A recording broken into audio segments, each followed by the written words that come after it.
লোকসভায় চলতি বছরের বাজেট নিয়ে আলোচনা চলাকালীনই তৃণমূল সাংসদ মহুয়া মৈত্রের উপর হঠাৎ চটে গেলেন লোকসভার অধ্যক্ষ ওম বিড়লা। হঠাৎ কি এমন ঘটল? বুধবার লোকসভা অধিবেশনে গত মঙ্গলবার পেশ হওয়া বাজেট সংক্রান্ত আলোচনার সময়ই এক বিজেপি সাংসদ পশ্চিমবঙ্গের মুখ্যমন্ত্রী তথা তৃণমূল নেত্রী মমতা বন্দ্যোপাধ্যায়কে নিয়ে মন্তব্য করেন। তারপরেই বিষয়টি নিয়ে তীব্র প্রতিবাদ জানাতে দেখা যায় অভিষেক বন্দ্যোপাধ্যায়, মহুয়া মৈত্র থেকে শুরু করে বাকি তৃণমূল সাংসদদের। অধ্যক্ষ ওম বিড়লাও সঙ্গে সঙ্গে বলে ওঠেন, যিনি সংসদের সদস্য নন তার নাম নেওয়া উচিত নয়। তারপরেও তৃণমূল সাংসদ মহুয়া মৈত্র এবং অন্যান্য তৃণমূল সাংসদেরা এই নিয়ে লোকসভায় হই হট্টগোল চালাতে থাকেন।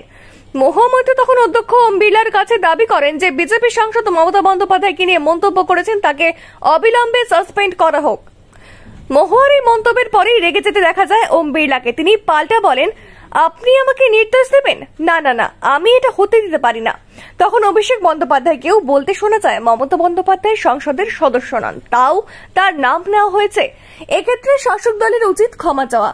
তারপরেই ওম বিড়লার মন্তব্য, আমাকে বলবেন না আমি কি করব, কোনো কথা থাকলে বলুন, না হলে ছেড়ে দিন। গত মঙ্গলবারই সংসদে 2024-25 অর্থবর্ষের বাজেট পেশ করেছেন কেন্দ্রীয় অর্থমন্ত্রী নির্মলা সীতারামন। বুধবার সেই বাজেট নিয়ে কংগ্রেসের নেতৃত্বে বিরোধী দলগুলি অধিবেশনে হট্টগোল করতে শুরু করেন এবং বিহার এবং অন্ধ্রপ্রদেশ ব্যতীত অন্য রাজ্যকে তেমন কোনো সুবিধাই না দেওয়া নিয়ে কেন্দ্রের বিরুদ্ধে উপেক্ষার অভিযোগ তোলেন বিরোধীরা। গোটা বিষয়টিকে এনডিএ সরকারের জোট তোষণ রাজনীতি বলে উল্লেখ করা হয়। যদিও অর্থমন্ত্রী নির্মলা সীতারামন বিরোধীদের এই অভিযোগগুলিকে অযৌক্তিক বলে অভিহিত করে তা প্রত্যাখ্যান করেন এবং বলেন, বাজেট বক্তৃতায় রাজ্যগুলির নাম না করার অর্থ এই নয় যে তাদের উপেক্ষা করা হয়েছে। তিনি বলেন, কংগ্রেসের পূর্ববর্তী বাজেটেও সব রাজ্যের কথা উল্লেখ করা হয়নি।